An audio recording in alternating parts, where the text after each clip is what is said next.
नमस्ते दोस्तों, मैं पूनम हूँ। मेरे चैनल में सबके स्वागत है।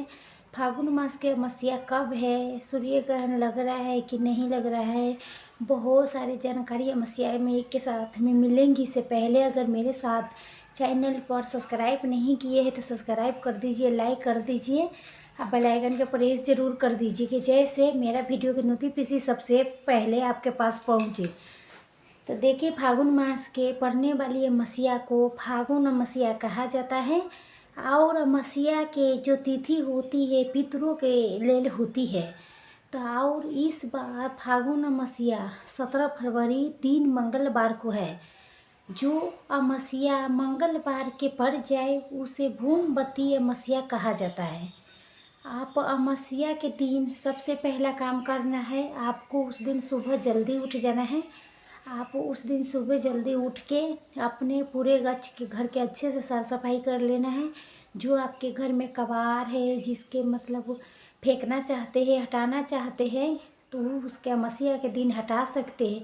ज़्यादा ज़रूरी होता है, अच्छा होता है आपके घर में झाड़ू। प्रतिदिन आप घर में झाड़ू लगाते हैं तो छोटी हो गई है, तो उसको आप फेंकना चाहते हैं तो किचन में जो दवा है, मान लीजिए यूज नहीं करते हैं, किचन में दवा है जे माने बहुत सारा कबाड़ है इकट्ठे किए हैं, तो आप उसके उस दिन ज़रूर हटा सकते हैं। और आप लोग उस दिन अच्छे से साफ सफाई कर लीजिएगा। जो कबाड़ आपके हटाना है वो हटा लीजिएगा। कोई ज़रूरी नहीं है कि आप सुबह में कबाड़ हटाएंगे।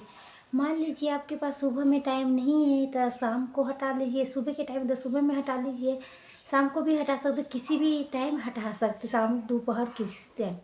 उसके बाद हमें स्नान ध्यान करना है। स्नान ध्यान कर अगल बगल में मान लीजिए नदी है, पोखरी है, गंगा जी है, तब वहाँ में जाने में आपके नज़दीक है तो जाके स्नान ध्यान कर सकते हैं। नहीं है, दूर है, तो मतलब घर में नहाने के जल में गंगा जल के डाल के नहीं स्नान करने है। और उसके बाद हमें साफ सुथरा धोया लो हुआ कपड़े बस्तर पहनना है। और उस दिन सिंदूर लगा सकते हैं। अमावस्या के दिन सिंदूर लगाया जाता है, तब से बाल भी कंघी कर लीजिएगा, बाल में सिंदूर लगा लीजिएगा। और उसके बाद हमें सबसे पहले सूर्य भगवान को जल देना है। जल दे के सूर्य भगवान को जल देने के बाद आप तुलसी माता को पूजा कर सकते हैं, कर लीजिएगा। और तुलसी माता में भी जल दे दीजिएगा, टीका लगा दीजिएगा, अक्षत चढ़ा दीजिएगा, फूल चढ़ा दीजिएगा। अब भोग जरूर लगाइएगा। भोग लगाने तुलसी माता के एक दीपक भी जलाना है। आपको बास जो घी हुए तो घी के दीपक जलाइए। घी नहीं है तो तिल के तेल है तो तिल के दिल जला सकते हैं। चाहे जिसके आपके पास जो चीज़ है उसी चीज़ से जलाइए। पूजा मंदिर में जितने देवी देवता है भगवान के उनको पूजा कर लीजिएगा। और अमावस्या के दिन हमें पीपल गाछ के पूजा करते हैं। तो पीपल वृक्ष के पूजा से हमें रविवार के दिन नहीं करते हैं। उस दिन वो लक्ष्मी के वास होता है, कुबलक्ष्मी के दलिद्रा के वास होता है, तो उसी करके उस दिन पूजा नहीं करता। बाकी कोई भी दिन है तो उस दिन पीपल के गाछ की पूजा कर सकते हैं। आप पीपल गाछ के पूजा करने के लिए जल, कच्चा गाय के दूध उपलब्ध हो रहा है तो ले लीजिए। आजकल आसानी से मिल जाता है। तिल, अक्षत, फूल, गुड़, ये सब सामान लेके धूप अगरबत्ती पीपल गाछ के ले जाके पूजा करना है। आप परिक्रमा जरूर करनी है, 5 कर लीजिए। आप गोल गोल घूमने हैं तो परिक्रमा 5 कीजिए, 11 कीजिए, मान लीजिए 21 कीजिए, जितना आपके मर्जी है उतना कर लीजिए। कहीं जगह नहीं होता है, गोल नहीं घूम सकते हैं, तो आप एक ही जगह खड़ी होके 7 परिक्रमा कर सकते हैं। तो हमें पीपल गाछ की पूजा कर लेना है। और उसके अमावस्या के दिन हमें अपना मुख्य दरवाजे पर जल के छिड़काव जरूर करना चाहिए, क्योंकि उस दिन मुख्य दरवाजे पर हमारे पितरों के वास होता है। तो जहाँ मेन गेट है वहाँ पर जल के छिड़काव कर लीजिएगा। इस दिन दहलेज पूजन भी किया जाता है। हमें तो दहलीज पूजन प्रत्येक दिन करना चाहिए। इसे हमारे घर में सुख शांति आती है, माता लक्ष्मी के आगमन होती है। मान लीजिए प्रतिदिन ऐसा करना संभव नहीं होता है तो कम से कम आप अमावस्या और पूर्णिमा के दहलीज पूजन जरूर कीजिएगा। तो दोनों तरफ हमें स्वास्थ्य बना लेना है। बीच में आप एक दीपक जला लीजिएगा। और उस दिन आप जल में थोड़ा सा गंगा जल मिला लीजिएगा, पूरे घर में छिड़काव करनी है गंगा जल मिला के। उस दिन हमारे घर के वातावरण शुद्ध होता है। और मसीहा के दिन कभी भी बाल नहीं धोना चाहिए, नाखून नहीं काटना चाहिए। दिन मंगलवार के है तो मंगलवार के दिन तो बाल भी नहीं धोया जाता है, नाखून भी नहीं काटा जाता है। और इस दिन हमें अपने घर में शुद्ध शाकाहारी भोजन बनानी चाहिए, साफ़ सुथरा भोजन।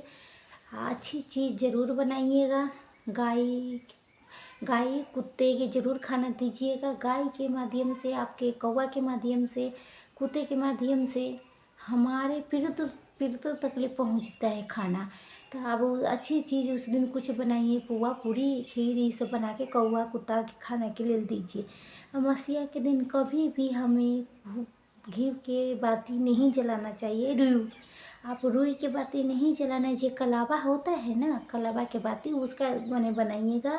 मसीहा के दिन रुई के बाती के प्रयोग नहीं किया जाता है।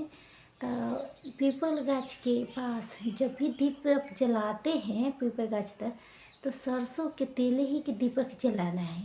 सुबह में जलाइए, शाम को जलाइए।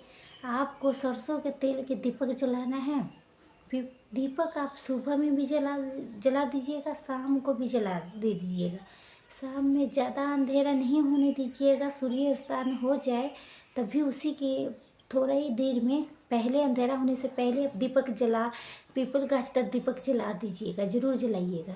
पीपल के गाछ में विष्णु भगवान, माता लक्ष्मी की वास होती है। इसीलिए मसीहा के दिन हमें पीपल गाछ को पूजा की जाती है, अवश्य करना चाहिए। मसीहा तिथि शुरू हुई है 16 फरवरी दिन सोमवार को शाम में 5:35 से शुरू हो जाएगी। ख़त्म मसीहा तिथि की समाप्ति होगी 17 फरवरी दिन मंगलवार को शाम में 5:30 पर समाप्त हो जाएगी। तो ये सब बात के मसीहा फागुन 17 फरवरी दिन मंगलवार को है शुभ मुहूर्त। 17 फरवरी दिन मंगलवार को शुभ मुहूर्त सुबह 5:24 से लेके 6:12 तक है शुभ मुहूर्त। इसी मुहूर्त में स्नान दानी कर लीजिएगा। स्नान मसीहा के दिन सूर्य ग्रहण नहीं लग रही है। जो गर्भवती महिला है उन्हें चिंता करने के कोई बिल्कुल ज़रूरत नहीं है, क्योंकि इस बार जो ग्रहण है ना भारत में नहीं लग रहा है। बिल्कुल चिंता नहीं कीजिएगा। मसीहा के दिन हमें यही बातें, सबके नियम के पालन जरूर करना चाहिए। आपके वीडियो यहीं तक ले था। फिर मिलूंगी कोई नए वीडियो में। तब तक के लिए वीडियो अच्छा लगे तो लाइक शेयर ज़रूर कीजिएगा। मेरे चैनल को सब्सक्राइब जरूर करिएगा दोस्तों। पूरा वीडियो देखिए आप सब। तो फिर मिलूंगी कोई नई वीडियो में। तब तक के लिए नमस्कार, स्वस्थ रहिए। ओम नमः शिवाय। जहाँ कहीं रहिए खुश रहिए।